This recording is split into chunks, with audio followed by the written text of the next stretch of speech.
Anda kembali bersama kami di Selamat Pagi Indonesia, pemirsa, dan kembali kita lanjutkan perbincangan. Kali ini sudah bergabung melalui sambungan telepon pakar hukum tata negara, ada Prof. Marwarar Siahaan. Selamat pagi, Prof. Maru. Selamat pagi, selamat pagi. Terima kasih telah bergabung. Tadi saya sudah tanya mengawali perbincangan dengan Pak Anang.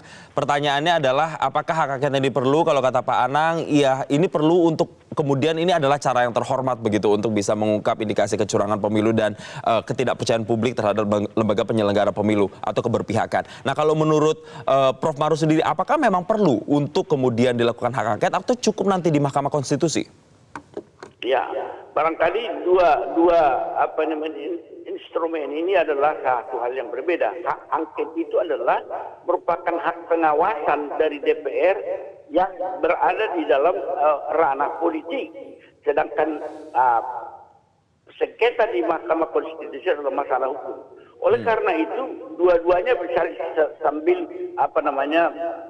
bersinergi sebenarnya, karena kalau misalnya hak angket itu dengan standar dalam penyelidikan atau investigasi yang dikatakan penyelidikan, baik itu angket itu atau interpelasi kah, dia harus standar pembuktian sebenarnya yang bisa sampai pada kesimpulan mereka bahwa memang ada pelanggaran yang dilakukan oleh Presiden istimewa di dalam pemilu ini. Nah, jalur daripada hak politik, angket daripada DPR itu nantinya adalah bisa bermuara kepada apa yang disebutkan hak menyatakan pendapat. Jadi jalur itu misalnya bahwa Presiden telah melakukan pelanggaran konstitusi dan kemudian bisa dia sampai kepada pendapat bahwa dia harus dimajukan. Tetapi alat bukti yang boleh dikatakan nanti akan menjadi sesuatu alat bukti sangat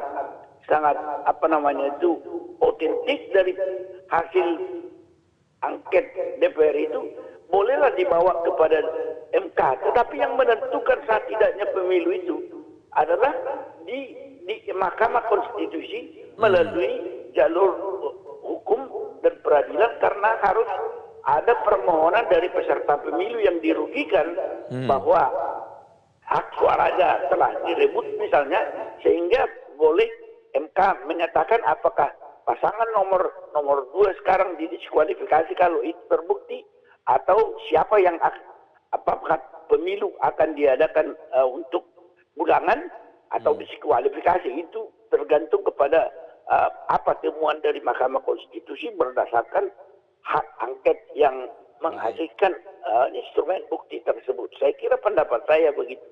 Oke, artinya memang bisa berjalan paralel begitu, dan dari segala proses yang berjalan ini apakah kemudian, saya mau menegaskan lagi, bisa mengubah hasil pemilu atau mempengaruhi hasil pemilu begitu, Prof. Maru?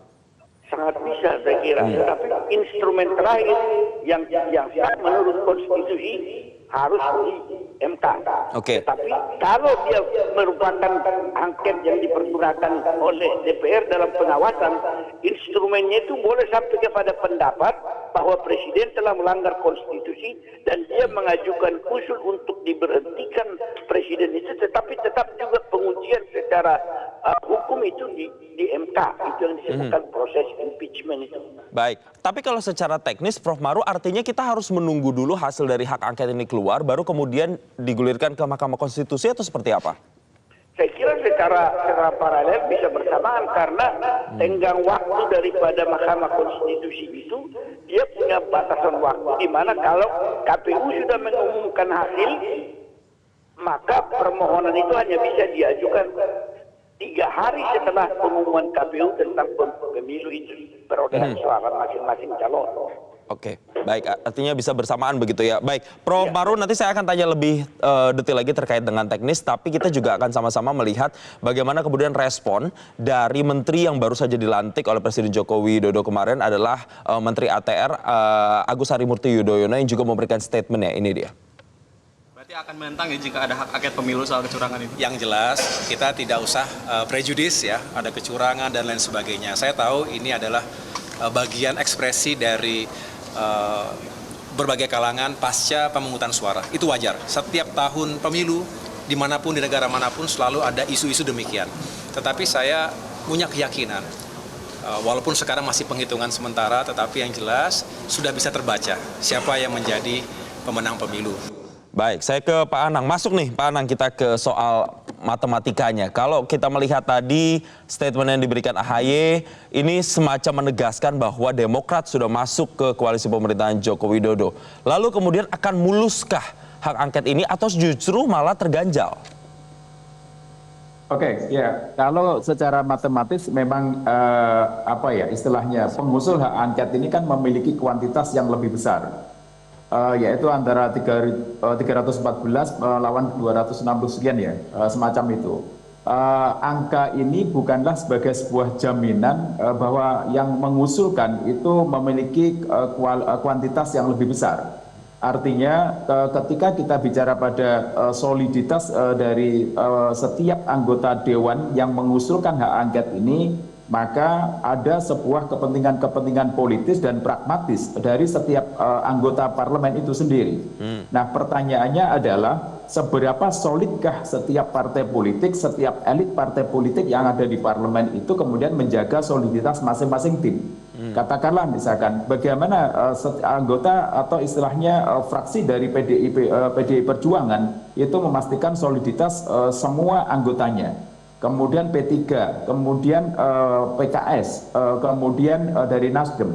Apakah dari semua partai, elit partai politik ini mampu menjamin soliditas setiap anggotanya? Ini pertanyaan besar. Karena dalam beberapa peristiwa ketika kita mengamati dari apa yang ada di Dewan, tidak memastikan, tidak ada sebuah kepastian ketika kuantitas yang banyak itu kemudian juga menjamin terjadinya sebuah keunggulan di dalam sidang itu.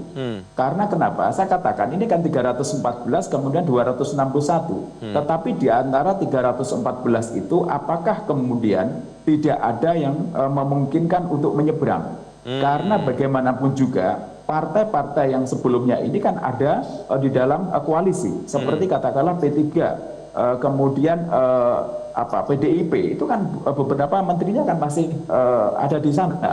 Nah, apakah ini kemudian mampu menjamin soliditas itu? Ini pertanyaan besar saya. Sehingga angka sekali lagi saya katakan 314 PS 261 itu bukan jaminan bahwa hak pengusul angket itu juga kemudian nanti akan mulus untuk menjalankan hak angket ini. Tidak semudah itu. Oke, ini kata kuncinya kan adalah soliditas begitu. Nah, kalau Anda melihat sendiri dari parpol pengusung 01 dan parpol pengusung 03 ada PDIP, P3, Nasdem, PKB dan juga PKS. Apakah kemungkinan ini akan seirama? Kalau PDIP dan PKS, saya memiliki kemungkinan ada tingkat soliditas yang tinggi ya. Ada perkiraan saya kemungkinan besar semacam itu. Tetapi apakah kemudian P3 itu bisa memiliki komitmen semacam itu? Apalagi komitmen kalau kita lihat misalkan P3 itu kalau nggak salah 19 ya. Ada 19 misalkan. Kalau kita jumlahkan dari 19 kemudian menyeberang, ini kan juga harus diantisipasi.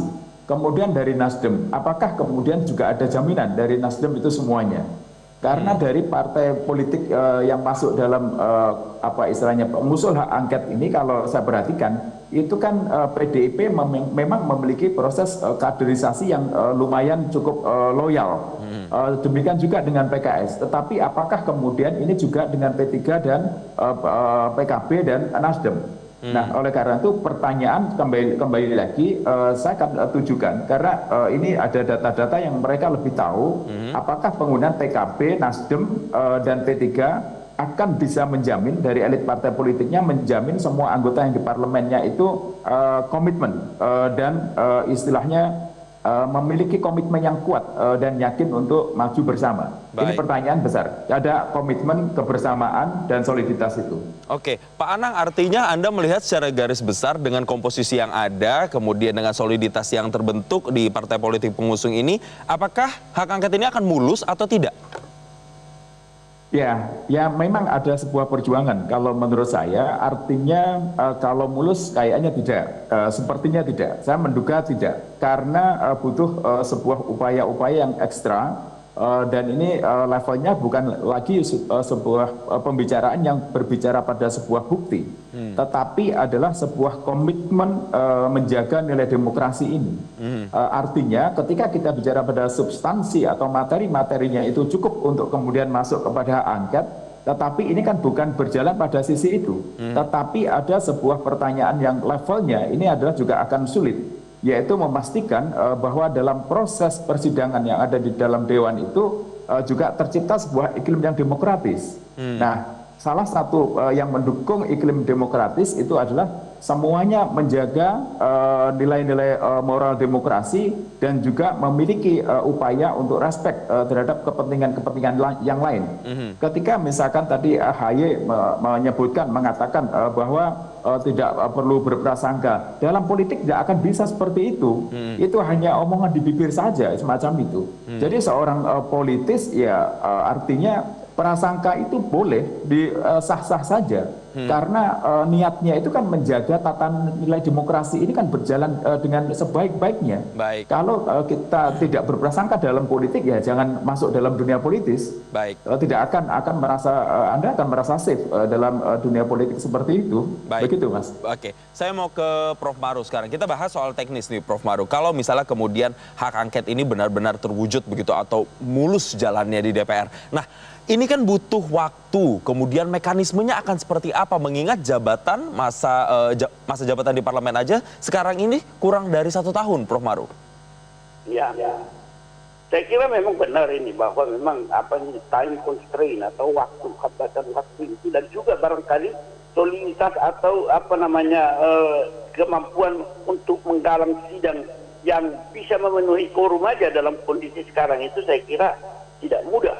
Apalagi kalau misalnya kita katakan ini dalam seperti yang dikatakan Pak Anam tadi, bahwa dalam soal untuk menentukan mulus usul angket ini saja membutuhkan quorum dan membutuhkan persetujuan yang dikatakan 50% plus 1, dan ini saya kira konsistensi daripada anggota, loyalitas dari sudut pengalaman kita Bank Senturi yang di masa lalu gagal mengambil keputusan tentang itu, tentang pendapat, tentu telah memberi gambaran bagi kita bagaimana ke depan apa yang terjadi di dalam proses angket di DPR itu.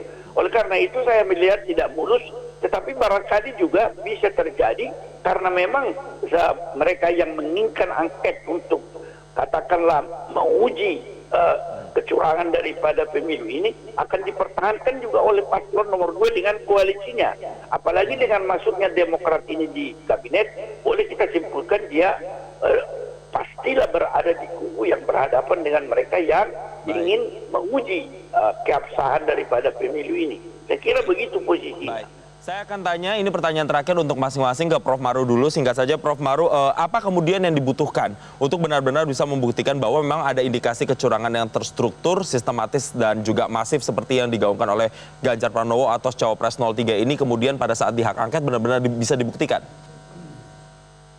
Ya, kalau dari saya kira strategi di dalam mencari apa yang menjadi apa poin daripada kecurangan itu tentu saja harus dimulai dari apa yang dikatakan tindakan langkah-langkah pertama, mulai dari putusan nomor 90 di MK, kemudian posisi audit forensik daripada sistem IT, dan kemudian melihat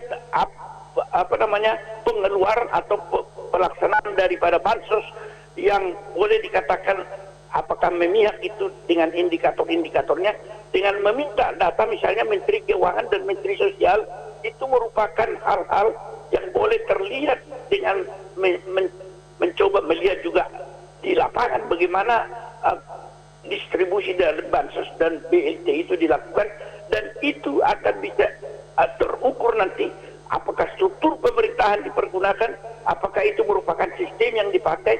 Dan menurut saya pembuktian yang tidak konvensional bahwa semua sistem yang sudah terukur seperti ini hasilnya pasti masif, dan itu membuktikan sesuatu bagi Mahkamah Konstitusi. Baik, kami sudah tangkap poinnya. Terakhir ke Pak Anang. Pak Anang, kalau misalnya dari parpol pengusung 02 ini nampaknya sudah jelas menolak adanya hak angket, menjagal hak angket, lalu bagaimana dengan parpol pengusung 01 dan 03? Bagaimana konsolidasi yang harus mereka bentuk? Ya, kalau saya melihat reputasi dari tim hukum 01 dan 03, saya kira mereka itu memiliki reputasi yang cukup bagus ya. Artinya ketika kita bicara pada sebuah organisasi politik yang memiliki common enemy bersama, itu akan memunculkan sebuah soliditas yang luar biasa. Oleh karena itu saat ini antara tim 01 dan tim 03 harus memiliki kesamaan persepsi dalam melihat musuh bersama itu.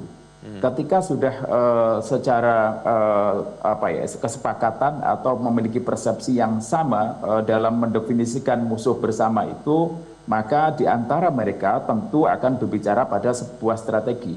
Nah, ketika tim 01 dan tim 03 kemudian ini bersatu, tentu harusnya dia akan memiliki data yang jauh lebih lengkap. Dan juga akan memastikan setiap ketika data-data yang harus terstruktur, masif itu semuanya tentu akan memiliki sebuah kelengkapan atau validitas data yang jauh lebih komplit semacam itu. Wacana hak angket harus didukung dengan soliditas dan juga kelengkapan alat bukti yang lengkap untuk bisa benar-benar membuktikan adanya kecurangan, indikasi kecurangan pemilu atau tidak. Terima kasih Prof. Marwar Siahaan, terima kasih Pak Anang Sujoko telah memberikan insight-nya bersama kami di Selamat Pagi Indonesia kali ini. Selamat kembali melanjutkan aktivitas. Jelajahi cara baru mendapatkan informasi. Download Metro TV Extend sekarang.